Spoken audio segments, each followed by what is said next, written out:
हमें कैसे पता चलेगा कि घर में वास्तु दोष है? तो वास्तु शास्त्र में बताया गया है कि यदि घर में समय समय पर आर्थिक तंगी आ रही है, एकाएक घर में रोग की अवस्था आ रही है, घर का मुखिया हमेशा परेशानी से गुजर रहा है, अस्वस्थ रहता है, कलह क्लेश रहता है, आपसी सामंजस्य नहीं हो पाता, मन अशांत रहता है, ये सभी वास्तु दोष ही माने गए हैं। मित्रों, हमने पिछले अध्याय में आप सभी को वास्तु दोष दूर करने के कुछ सरलतम उपाय बताए हैं, जिन्हें हम बिना तोड़ फोड़ किए अपने घर में लागू कर सकते हैं। और अगर हम इन जानकारियों को अपने दैनिक जीवन में सम्मिलित कर लेते हैं तो हमारे घर में सुख समृद्धि और शांति बनी रहेगी।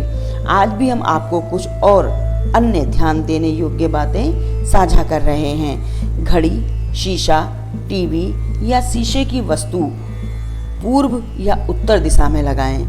मंगलवार, वीरवार, रविवार को छोड़कर बाकी दिनों में समुद्री नमक का पोछा लगाएं। पूजा करते समय प्रयास करें कि आपका मुख उत्तर या पूर्व की ओर हो। जरूरी नहीं कि आप बिल्कुल मूर्ति के सम्मुख ही बैठें, इधर उधर होकर भी बैठ सकते हैं, परंतु मुख उत्तर और पूर्व की ओर ही रखें। इससे आपका ध्यान लगाने में आसानी होगी। यज्ञ के समय दिशा में यज्ञ कुंड के पास आसपास बैठ सकते हैं।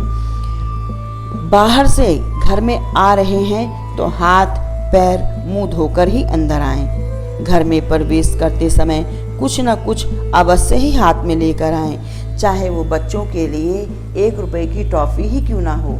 भोजन करते समय आपका मुख पूर्व या उत्तर दिशा की ओर ही होना चाहिए और सोते समय सिर हमेशा दक्षिण या पूर्व की ओर होना चाहिए।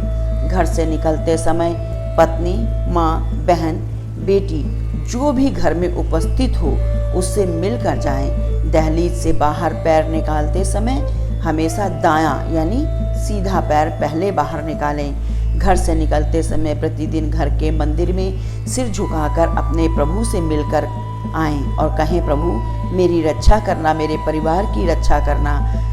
तब कोई भी अनहोनी घटना नहीं घट सकती है। अपने कार्य स्थल पर पहुंचकर सर्वप्रथम मेन गेट पर पहुंचकर मन ही मन प्रणाम करें और प्रार्थना करें कि यहाँ से जो भी कुछ मुझे मिलता है उसमें मेरी बरकत हो, मेरा धन शुभ कार्यों में ही लगे।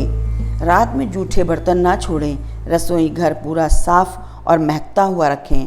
भोजन के बाद हाथ थाली में न धोएं और जूठे बर्तन सूखा ना रखें। छोटे छोटे परंतु अत्यधिक लाभकारी जानकारी यदि हम अपने जीवन में इन छोटी छोटी सी बातों को शामिल कर लेते हैं तो अवश्य ही हमारा जीवन बदल जाएगा और हमें अपने दैनिक जीवन की समस्याओं से लड़ने का आसान सा रास्ता मिल जाएगा।